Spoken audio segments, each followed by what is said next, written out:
since first time ni Dennis sa Taste Buddies, dapat may quickie quiz tayo. Naman! Ito so we're gonna give you either-or questions. Okay. So, pipili ka lang ng kung anong sagot mo, tapos i-explain mo lang kung bakit. Okay, ready. Morning. Evening. Ano yan? Sa morning or evening? Ano ko, evening siguro. Anong meron sa Anong evening? Oo. Wala lang, siguro mas gising na ako sa gabi. Okay, alam Pagka mo. nocturnal ako eh. Talaga?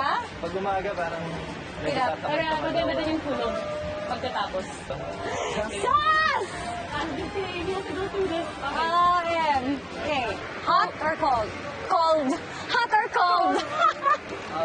Cold. Why?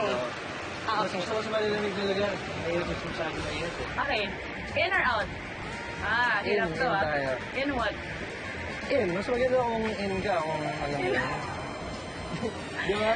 Hirap pag in outcast ka, In as in cool. Lights on? Light off. On. On. Bakit? Mahirap pag madilim, hindi mo nakikita yung mga bagay-bagay. Diba? Mga bagay. Mga bagay. Ano yung mahawakan mo. Maganda yung nakikita mo sila. Tama. Hindi ko ito kinakaya. Dry or wet? Well, Why? mahilig ako sa tubig, mahilig ako mag-swimming, nalagyan tulog. Mahilig ako quit. mag-surf. Ayun. Kaya, wala tayo. Top or bottom? Uy! Revelation moment ni Dennis Trillo dito sa Taste Buddies. Siguro bottom. Ganon? Bottom. Nakakapagod ba? Hindi, maganda pag nagsisimula ka sa bottom, di ba? Pataas. Di ba? Started from the bottom. Work from the bottom.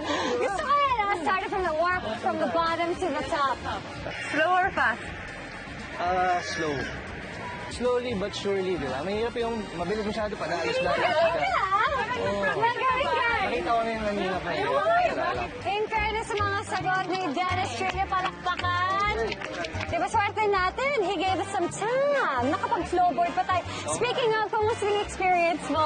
Saya. Siyempre, masaya yung marami ka natututunan. Everyday, may bago ka nalalaman.